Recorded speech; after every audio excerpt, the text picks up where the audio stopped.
Well, hello again, everyone. My name is Eric Franzen. I work in the arena of the semantic web. Just out of curiosity, who here has heard of the semantic web before? All right, we have one. We got a ringer. Two. All right. Fantastic. So I am president of semanticweb.com. Semantic Web is not a product. Nobody owns it.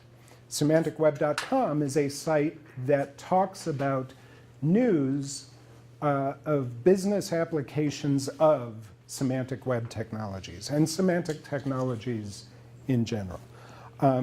So what is this stuff all about? Well, that's what I'm going to tell you tonight. And I'm really glad that Russ and Joe were able to present, because a lot of the things that they were talking about, data silos, focusing on small data, are going to play into my presentation here. So how many of you have heard the word semantic before? Well, in semantic web, it means the same thing it means in linguistics or philosophy. It means meaning. So semantic web is about finding the meaning in the data. And all this week, we've been talking about big data, and we've been looking at it from a pretty high level. And so we've been looking at big systems and big patterns and big chunks of data. And here we're going to get a little more granular, because it's at the granular level that we as humans can really start to understand what we're looking at.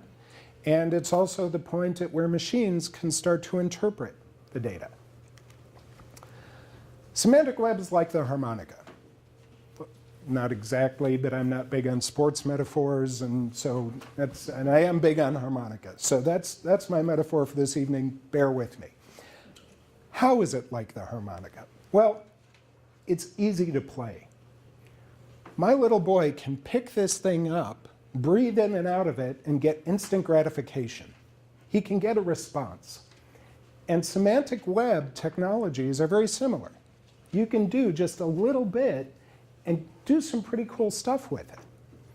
That said, this same little instrument, this same little piece of plastic and metal that makes this kind of sound, is the exact same instrument that's used to make this kind of sound.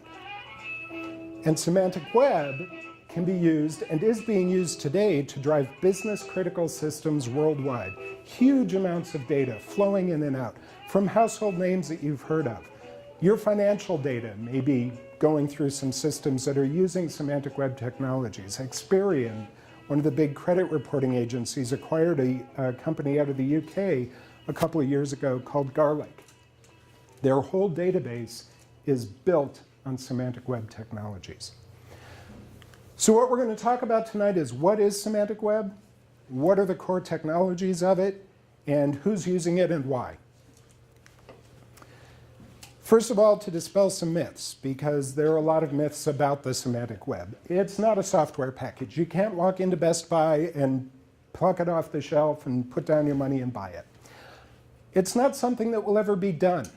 There's a lot of noise out there about, oh, the semantic web failed. It never happened.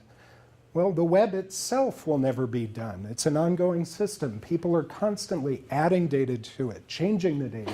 The technologies are improving over time. Semantic web technologies are in use today. It's not a replacement for the current web. It's not a pipe dream. As I said, it's being used today. It's also not a silver bullet. A lot of times people start understanding it and they say, oh, this is fantastic. I can use it for this and that and that. It's not going to fix all your problems. Data quality, it's not going to fix data quality. Garbage in, garbage out still applies. It can help in surfacing some data quality issues, making them easier to spot, which can be very helpful. It's also not HAL 9000. Sometimes people start looking at this and they start getting scared and thinking, uh-oh, this is Skynet, this is HAL 9000, this is big, scary, big brother stuff. It's not necessarily that either. Not yet, anyway. So what is it? It's a web-scale architecture. It's based on the same core principles that the web itself is built on. So when people ask, does it scale? My answer is, well, does the web itself scale? Yes. It's a metadata technology. That's a word that I've heard a couple other times this week, but for those who may be new to that term, it just means data about data. It's data that describes other data. And you can think about it, instead of a replacement of the current web, think about it as a layer of meaning on the existing web. And as I've said, it's in use today. It's based on standards out of the World Wide Web Consortium, also known as W3C, the same people that gave us HTTP and HTML. So when we type an address into our address bar and it has that little HTTP in front of it, that's because of the World Wide Web Consortium. They created the standards that all the browser companies use and that get folded into products by Adobe and other vendors out there. When the web first came about, it was so exciting because suddenly we could share information globally, inexpensively, and in real time. And that was huge. And in fact, it was so huge that corporations and organizations jumped a hold of that. And they not only used it on the public World Wide Web, but they started using it behind the firewall, privately. That's when we saw intranets and portals coming about, because they said, we can use this and protect data behind these other security measures. Semantic Web is very similar. There are a core set of standards out of the W3C. We have 3 of them here. These are probably the 3 biggest ones, RDF, OWL, and Sparkle. We're not even going to talk about OWL tonight. It's a more complex technology.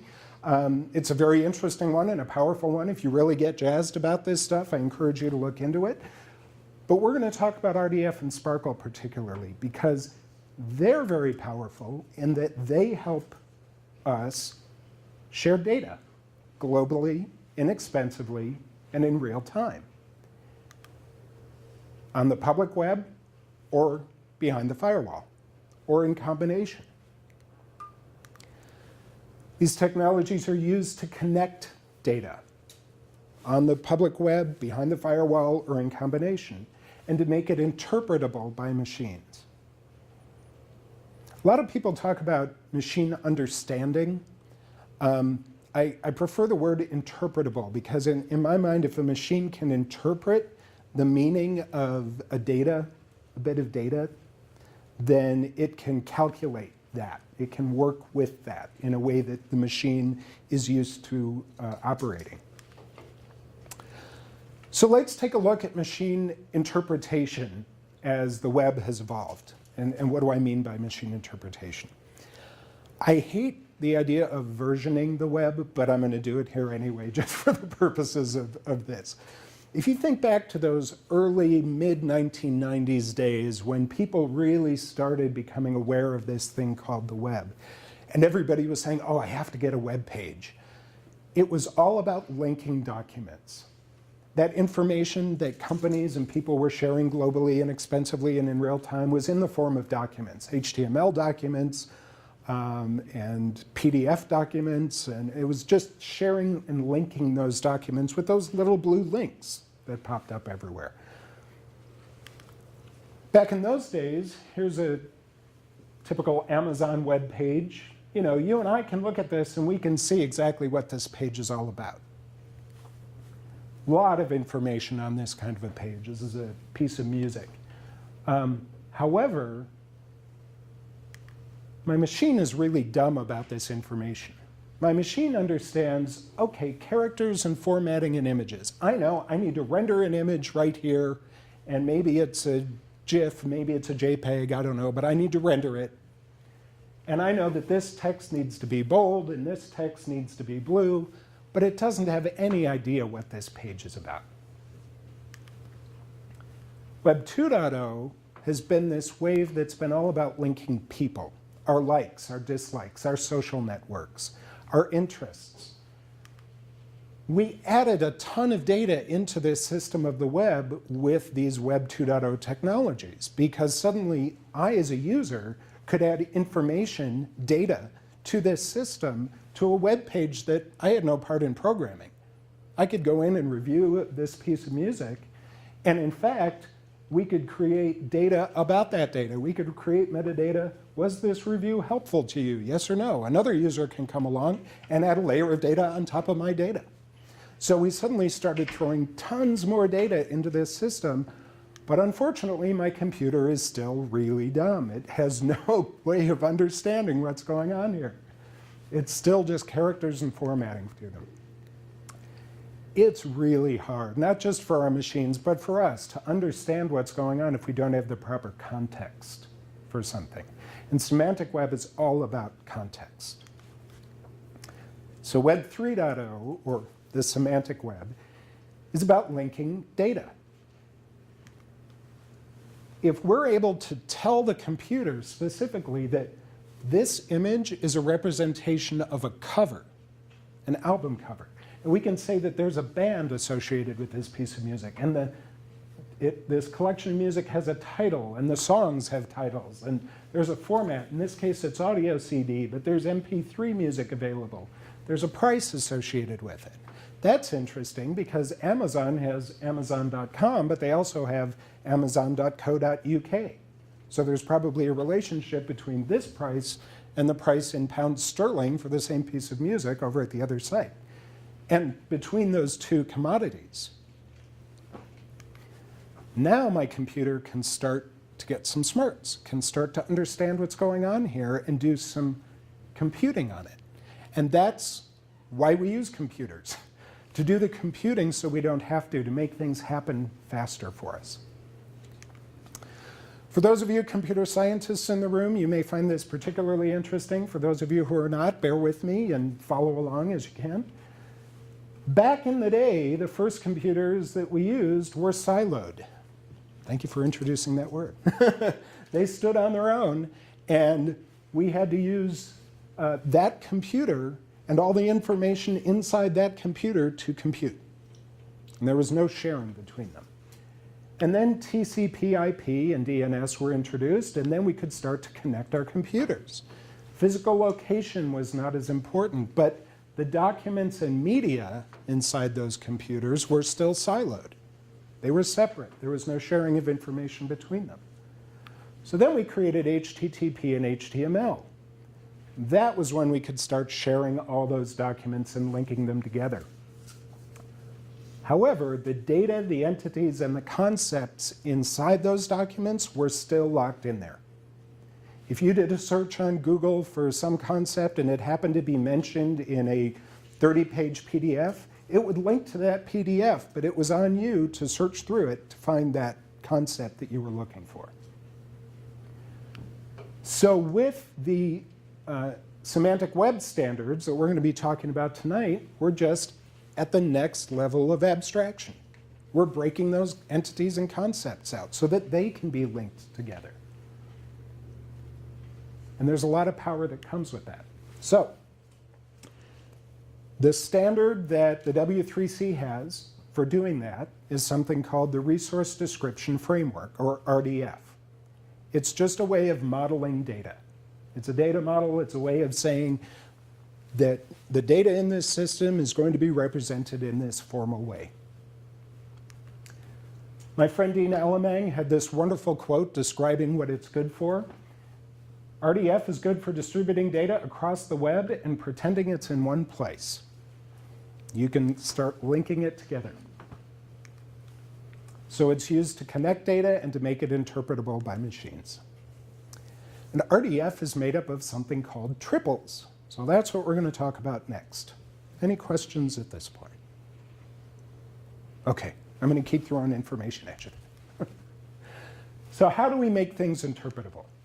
By uniquely identifying things, by uniquely identifying relationships, and by using triples. So what's a thing? What do I mean by that? Well, a thing is anything that can be uniquely identified by a URI or a literal. So what's a URI? Remember that thing you type into your browser bar? You probably know it as a URL. URI is a more general term that includes URLs, but is not limited to URLs. Instead of just saying, I'm going to point to that document or that thing on the web, A URI is, the I is for identifier. So you can identify something within the web. It doesn't have to be a full document. It could be a piece of a document or a piece of data in a document. Just know that if you put one of those HTTP things on it, you can identify a piece of data. That's the key concept here. Or a literal, a string of characters. These are all things that can be identified in one of those ways. I can be identified by a URI, my postal code, the location of the White House. Here it's represented in long codes. LA County's sales tax rate, because we don't have one here. Even a photo or some other piece of media. They can all be addressed with a URI. This is a collection of things. People who have worked with relational databases are used to seeing things in this format. People who have used Excel are used to seeing things in this format. The real power comes in identifying the relationships between the things. So this is my who's your daddy example. I can tell you that the person in this photo is the father of the person in that photo.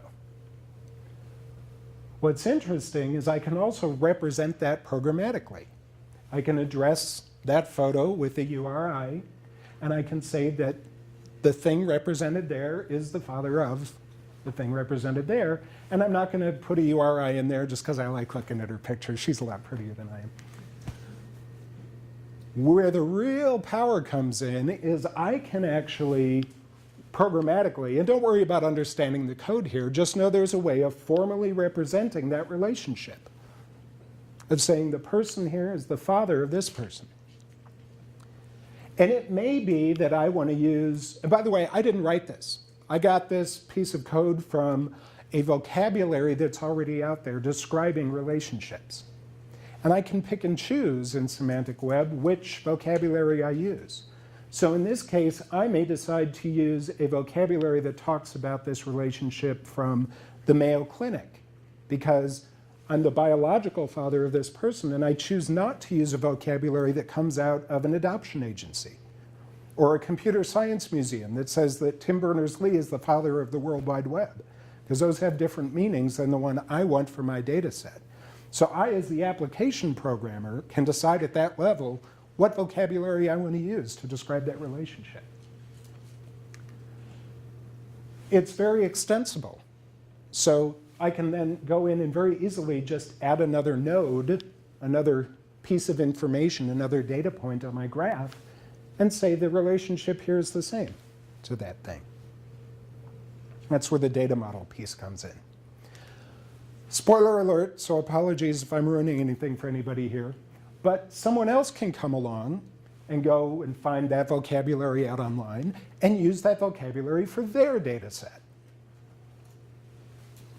It's just out there. I'm sorry. I really, yeah. Okay, so let's take a look at these triples. What is a triple? Well, that's my little triple guy. So when you see him, you know we'll be talking about triples. It's very basic. How many of you remember seeing this kind of diagram back in school? They ought to be teaching it still. Yes, they ought to. So this is basically the structure of a triple, except it's even easier to understand triples because you're just saying there's a thing here and a thing there and a relationship between them. Or, in a more formal English teacher way, there's a subject, a predicate, and an object. And in fact, subject, predicate, object is the exact structure that semantic web technicians use. SPO, subject, predicate, object. That's a triple. So as a result, these are all things that can be represented using triples. All of these statements could be programmatically represented in that same format. So drawn as a graph, you can see how some of these start appearing, and you can start to make assertions with these kind of things, with your subjects, objects, and predicates.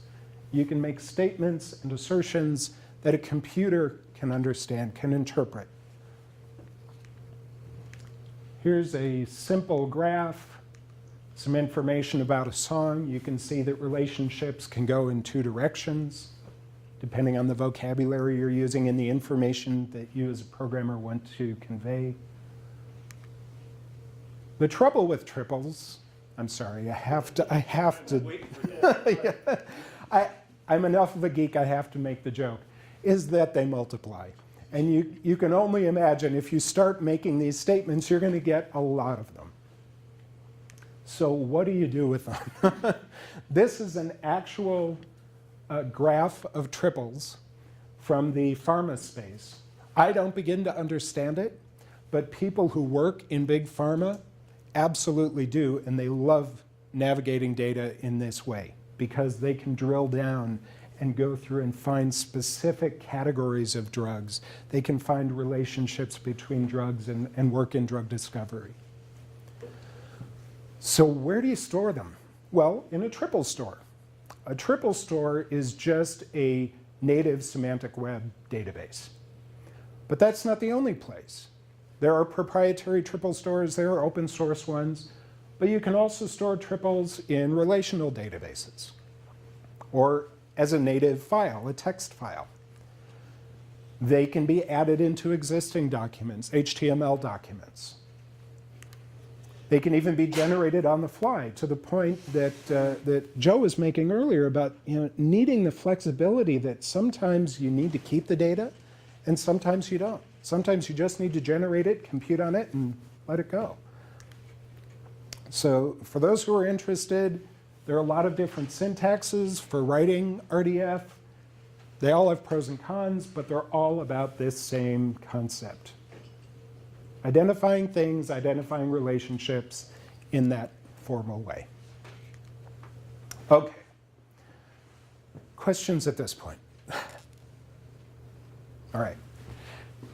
Relational databases have been around for a very long time because they have this formal way of representing data. They have a robust query language. Has anybody here ever worked with something called SQL? Okay. Semantic Web also has a robust query language, and that's what we're going to take a look at now. It's the Sparkle Protocol and RDF query language. It allows us to pull values from structured and semi-structured data. Structured data is just data that is in a formal structure like a relational database. Semi-structured data might be something more like XML or something that has some structure around it, but it's a little looser. You have some more flexibility. It allows us to explore data by querying unknown relationships. We don't need to know up front what the relationship is between different data points. In fact, we don't need to know the structure of the data up front, and that's a really important point that we'll see in a little bit. For those who care about doing joins between databases, it allows you to perform complex joins between disparate databases through a single query. And you can transform RDF data from one vocabulary to another. So if you have two data sets and they're using different vocabularies, you can tie them together. Okay. So let's pretend that we have a database. It has some data about people. We'll say this is Eric there. And Eric has a depiction. That depiction has a license. Anybody here familiar with Creative Commons? Okay, good.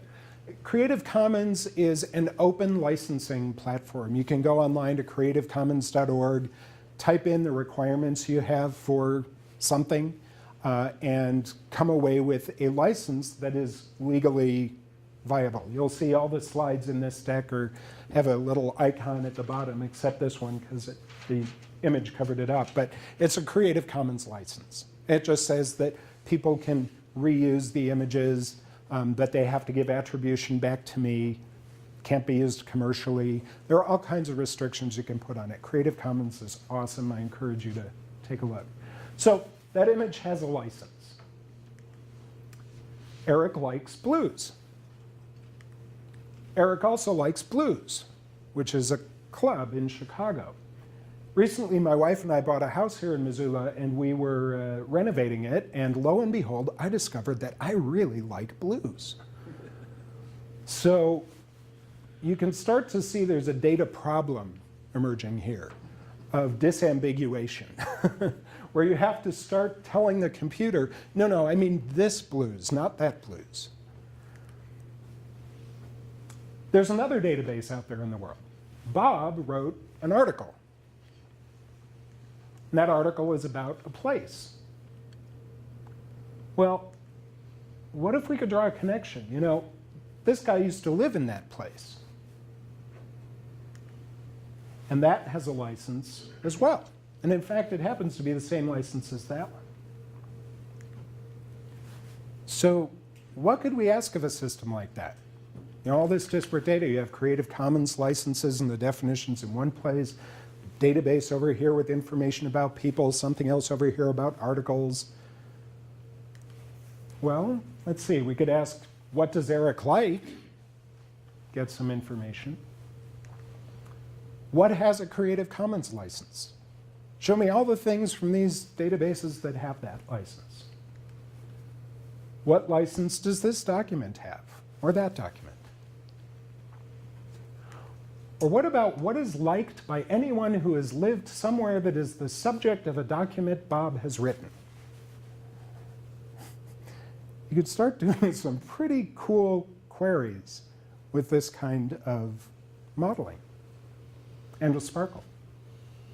So I mentioned that a lot of companies are using this to do what's very important in the executive suite. And that is make money, save money, mitigate risk, and solve real-world problems. So I want to talk you through a few of those examples.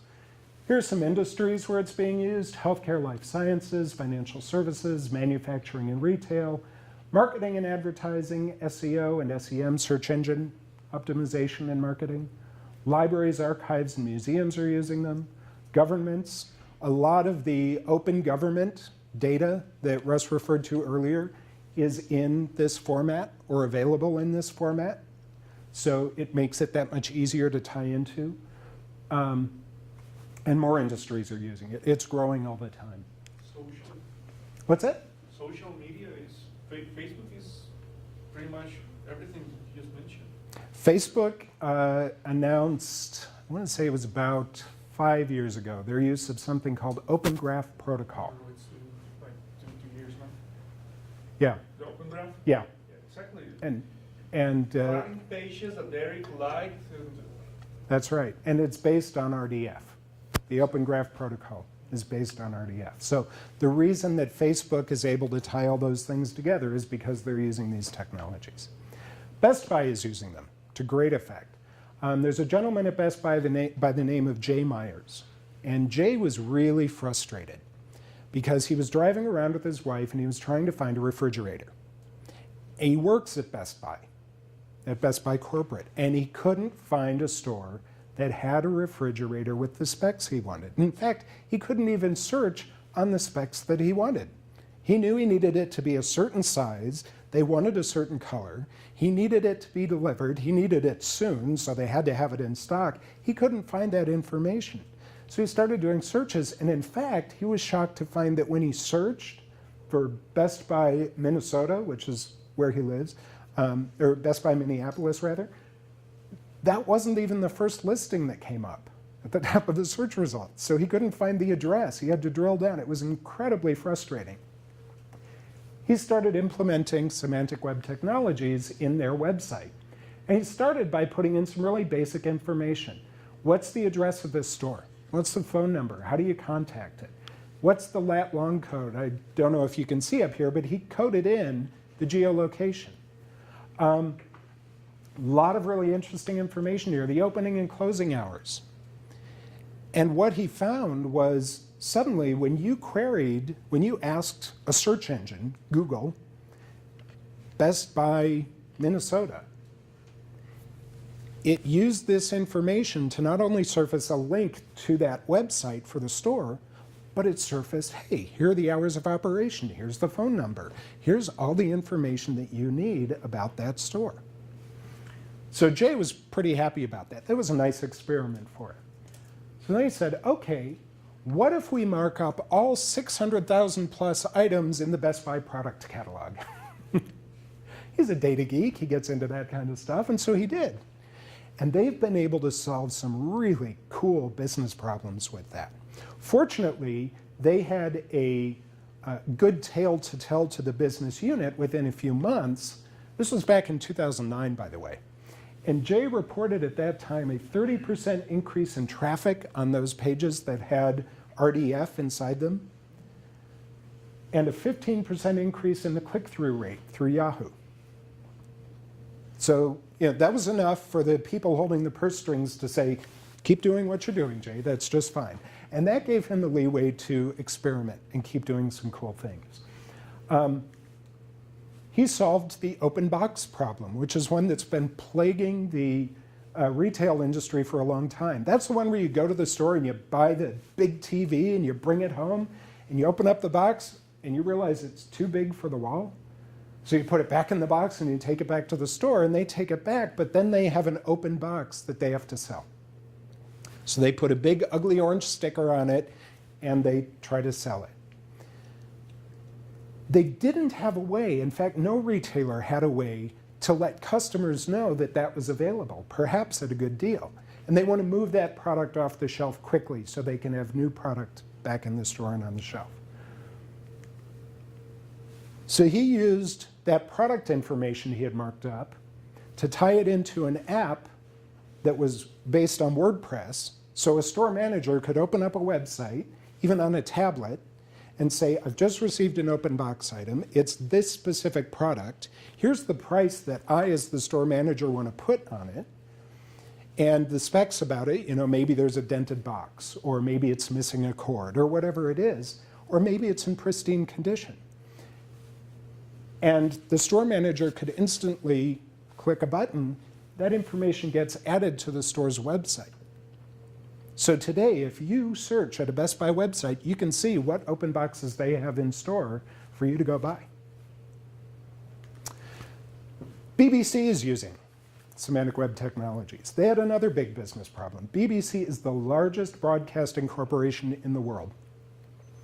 8 national TV channels, 10 national radio stations, 40 local radio stations, an extensive website. They have BBC America. They have a lot of stuff that they're putting out every day. Their business problem was that they had 1,000 to 1,500 programs per day, and they wanted a website for each and every one of them. A unique website generated for each one of those unique programs. In order to create that, they needed to relate information from all of their holdings and allow editors to bring it together to quickly generate these websites. So they set about doing that. They said, okay, we are going to create a web presence for each and every one of these things. And they created something called BBC Programs. They spell it funny, but And I increased this so you could see what it says. So it aims to ensure that every TV and radio program the BBC broadcasts has a permanent, findable web presence. So everything that they have produced has that, and it stays in their catalog. Good shows like this. And there's a lot of information that's on here that is not necessarily coming from a BBC database. That's the other key thing I want you to take away from this. They're tying into other data sources on the web. They created unique identifiers for each and everything they produced using those HTTP URIs. And that allows them to tie these properties together. This is an example of their iPlayer radio, and BBC does a lot with music. So what they did to get information into this system, by way of example, is they tied into something called Music Brains and Wikipedia data. Music Brains is a data set that's basically the data you see when you put a CD into your computer, and it pulls up the tracks and the length of the tracks and all that.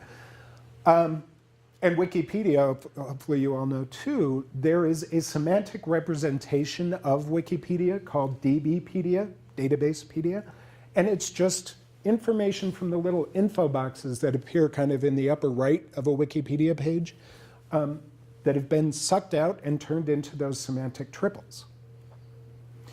So BBC had another business problem here where they said, you know, we're a news agency, and so what we say has some weight, and we have to be careful about where we're pulling data from. So their answer to that was they became curators of MusicBrainz and Wikipedia. Their editors contribute to those systems in a really virtuous circle that makes that data better. They also do it for their wildlife. And they have an amazing, amazing amount of data on wildlife. And they're pulling it from other places. And I pulled this up just so I could show you, they have most popular video clips. Well, most popular, they're obviously doing some big data analysis to figure out what is most popular there. There's not an editor for each and every web page who's sitting there constantly checking stats to see what's most popular. They have to rely on algorithms to do a lot of that. They have elsewhere on the web. They're pulling in video collections and habitats and information on behaviors. They're pulling this from WWF's Wildfinder. They're pulling in information from all over the web and putting it into BBC websites dynamically. LOD in this case, I just wanted to introduce as a concept, is linked open data. It's data that's available out on the web, and it's linked using these URIs. So this was the approach they took, and it's pretty cool to see what they've done with it. They also opened it up to outside developers to be able to reuse this data that they've created and build their own apps. Okay. The fire department in Amsterdam in the Netherlands is using this stuff to help first responders get to incidents faster, which I think is so cool.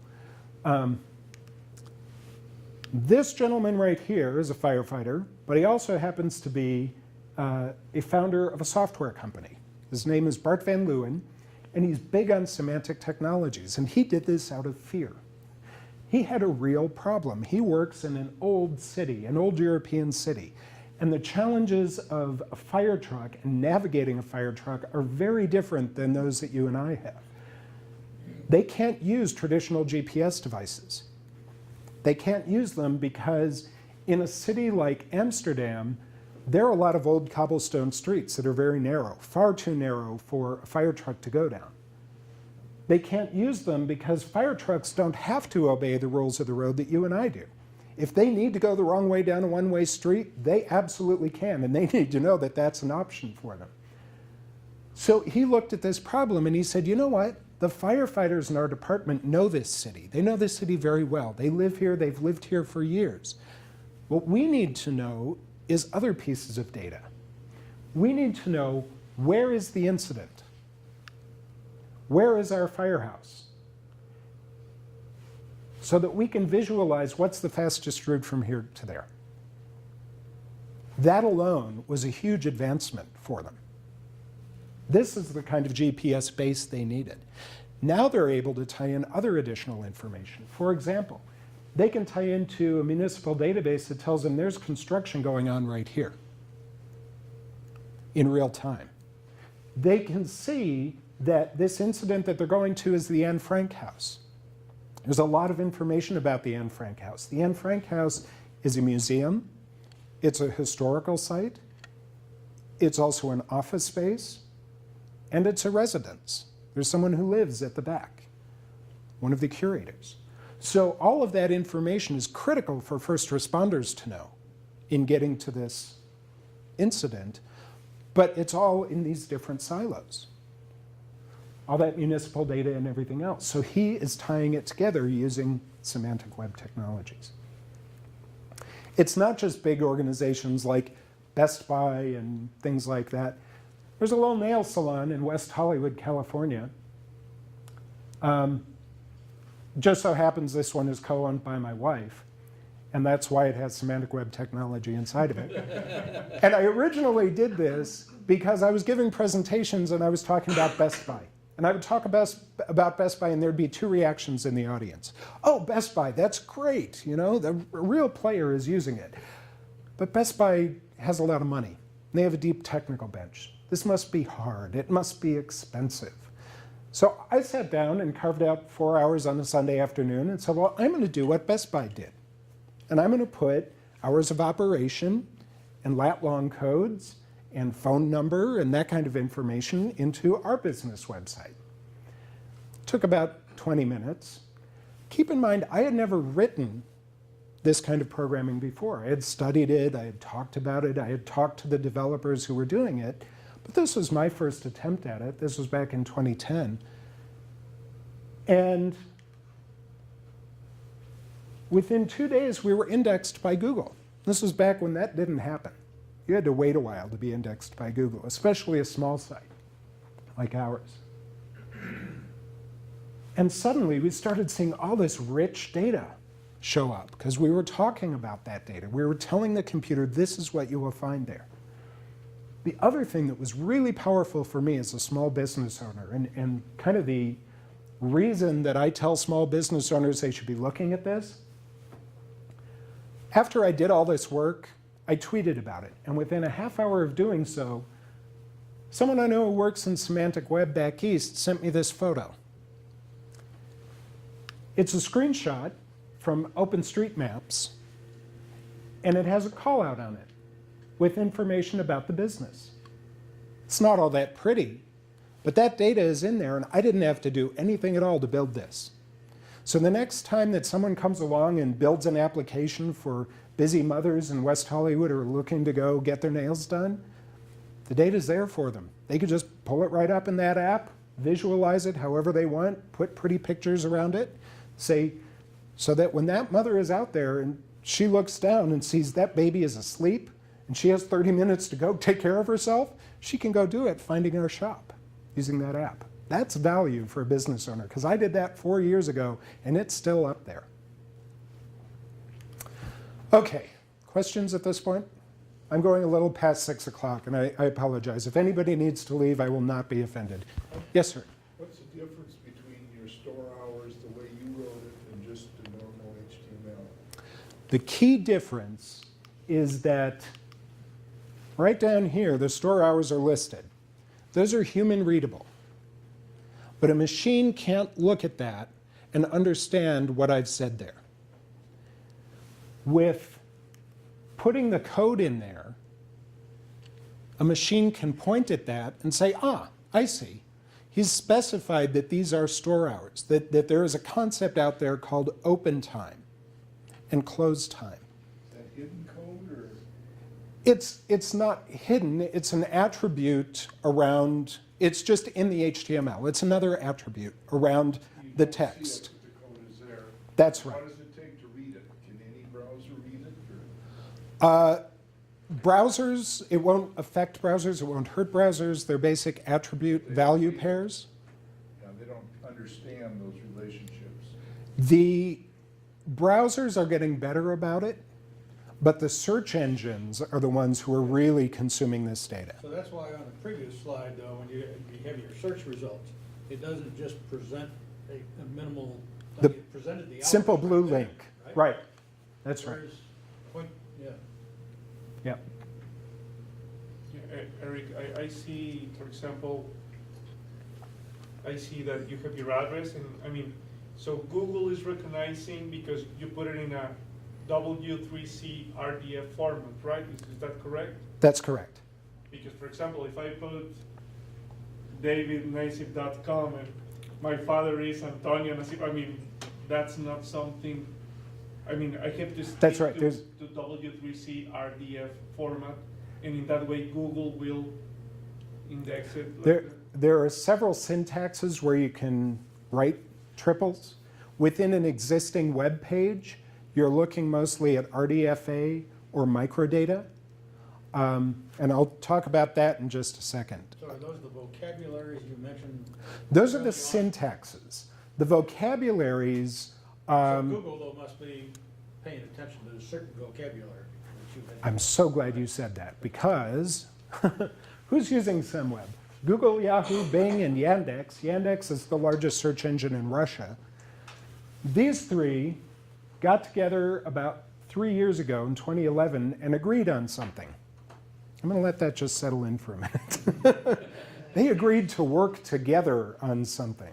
And for about 9 months behind closed doors, they worked on something called schema.org. Schema.org is that vocabulary.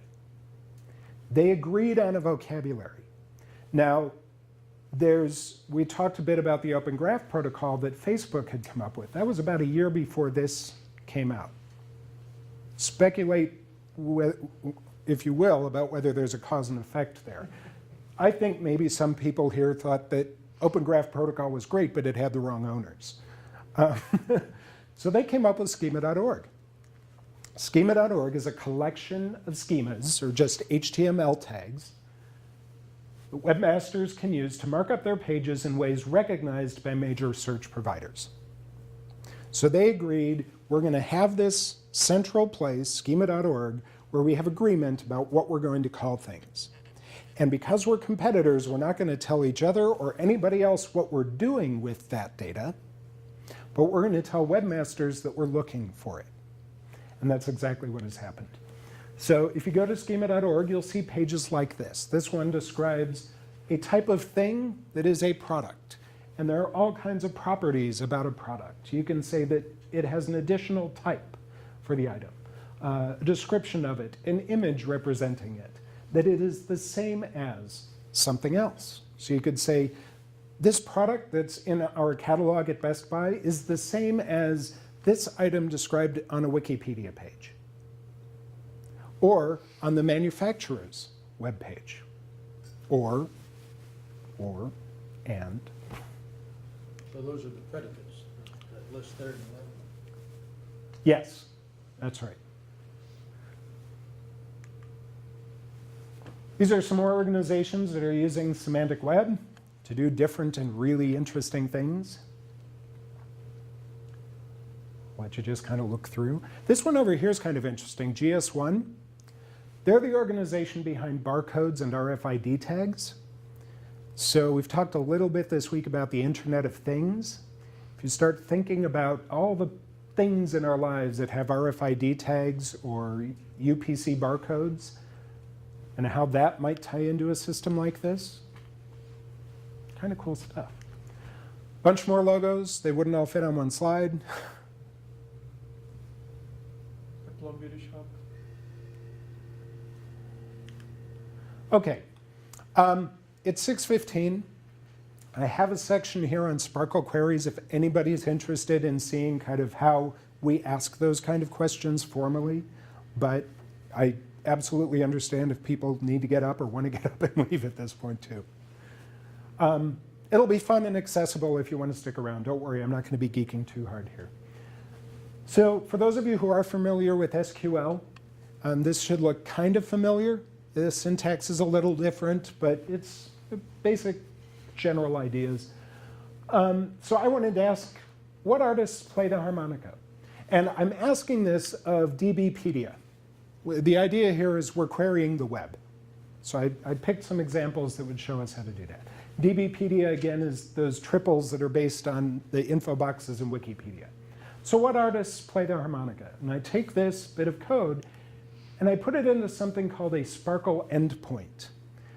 And there are general endpoints and specific endpoints. In this case, it's a specific endpoint that is tied to DBpedia. So I'm saying, I'm going to DBpedia, this endpoint is hosted at DBpedia, and I'm asking the specific question of that data set.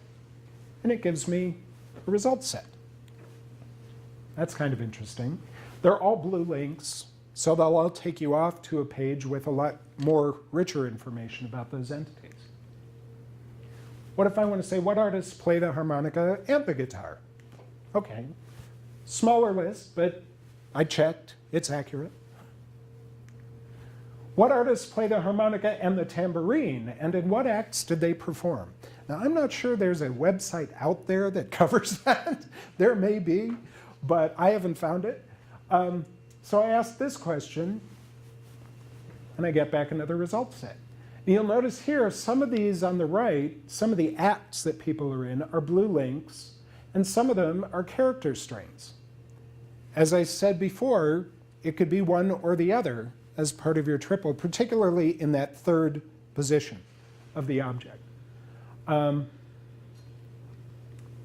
There's a downside to just having a character string at the end, and I'll show you that in just a minute. But still, some pretty interesting information you can get. Okay, because we talked a little bit about little data, I wanted to give a little demonstration of that. I have on my website a little 8 kilobyte text file that has RDF as the extension, and I wrote it in a text editor. Hosted on my website, and it's just information about me, the people I know, that kind of stuff. I can take a Sparkle query like this and go to a different kind of endpoint called a generic endpoint. And I can tell it where I'm going to point my query. What graph data am I going to point my query at? Put in my query and get back a result set. These are some of the people that I know. This is where we start looking at some of the data mixing, because it turns out there's another guy out there named Brian who has a FOF profile, and there are a bunch of FOF profiles on the web at this point. But I can point to mine and his and say, okay, who are some people that I know that Brian also knows? I can put both graphs into that generic endpoint, ask the question, and get back a result set here in the middle. So these are the ones from mine, these are the ones from Brian's. Those are people that we both know. I didn't ask Brian's permission to do this. It's open data.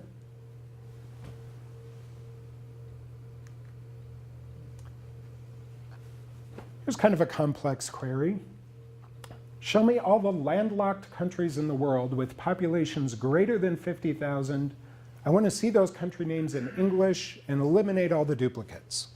Because as you know, country names can be misspelled, particularly in places like Wikipedia, which is where I'm asking this question.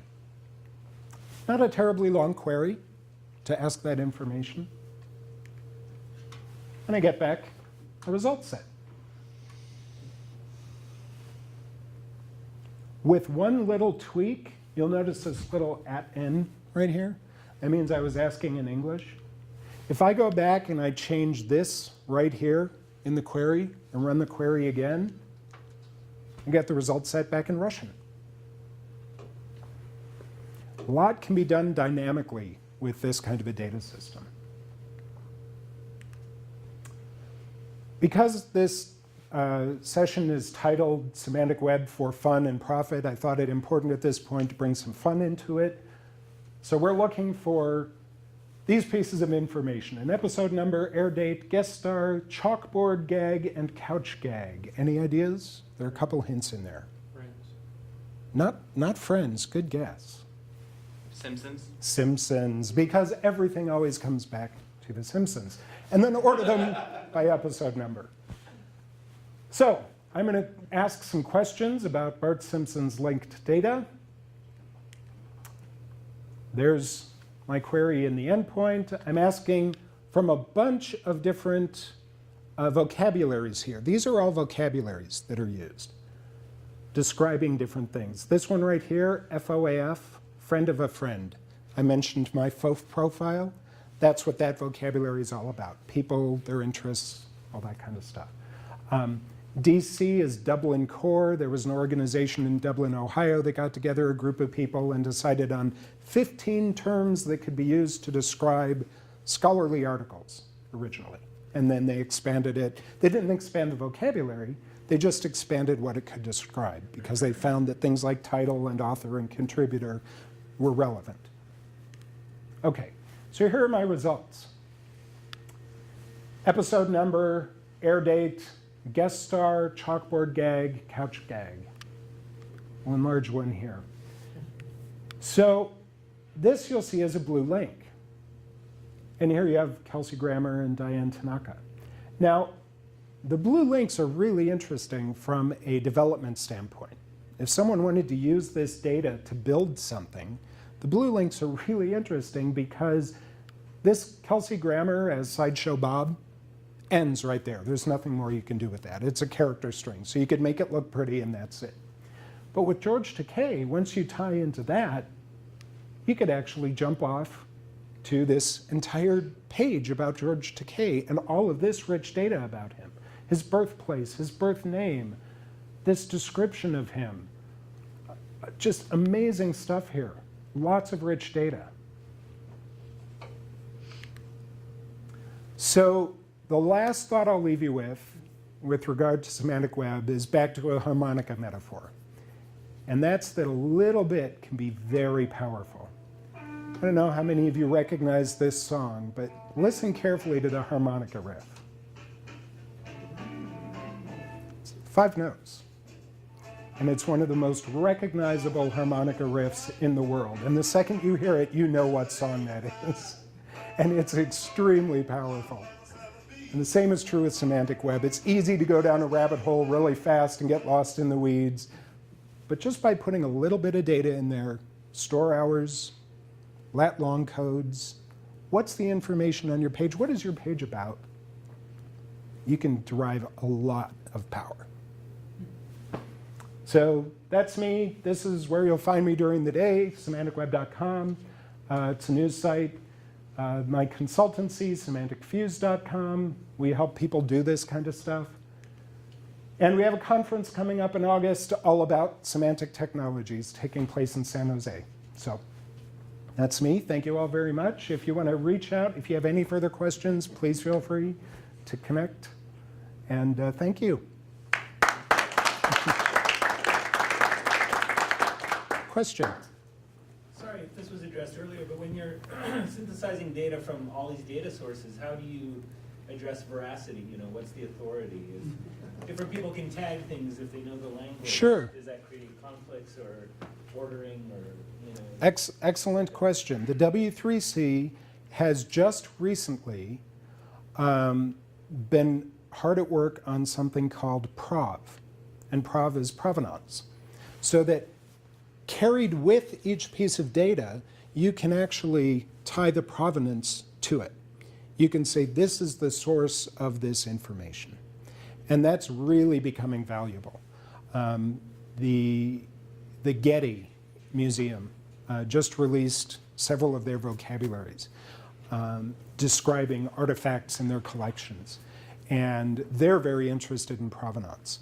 The library community, Library of Congress, is looking very seriously at this because they're looking to replace something called MARC records.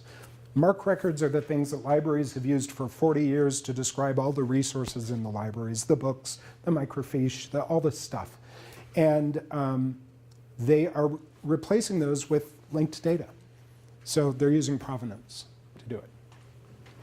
And prov is built on the same structure of triples. So it's a very plug-and-play answer. What percent of the web pages use RDF? What percent of web pages use RDF?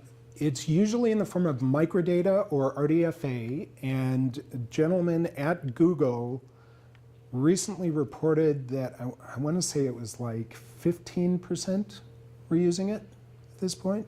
So you're missing out on 85% of the data, but it'll get less.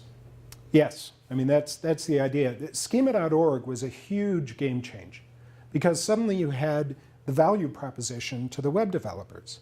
They want to get discovered by Google, Yahoo, and Bing.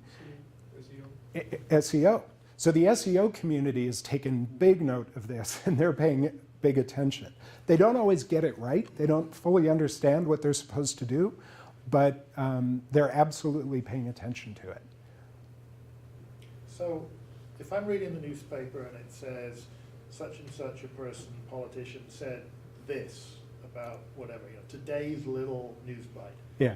And I think to myself, well, that's interesting because don't I remember, like, you know, a month ago he was saying something different, or what did other people say about it?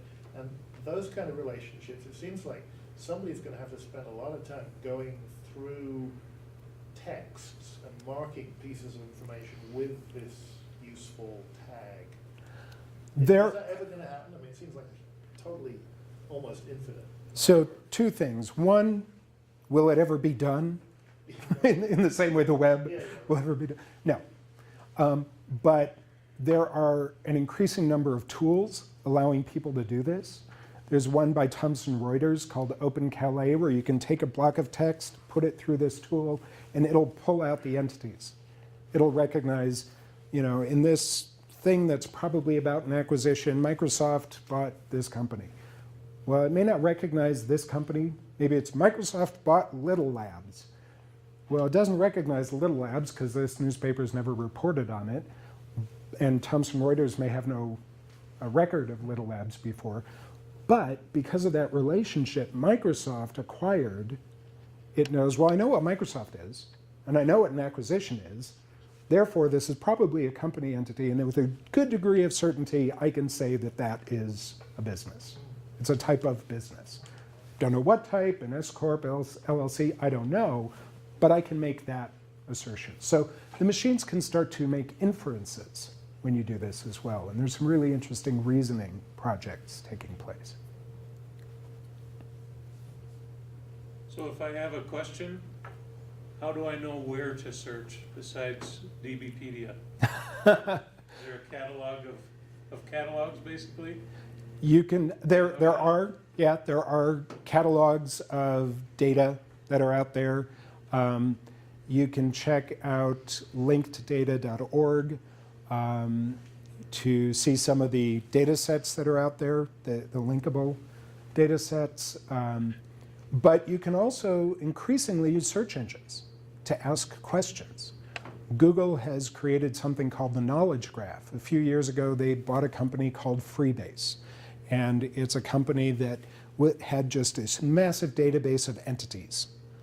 And Google, with its Knowledge Graph, is displaying things on the right side of the page now that didn't used to be there.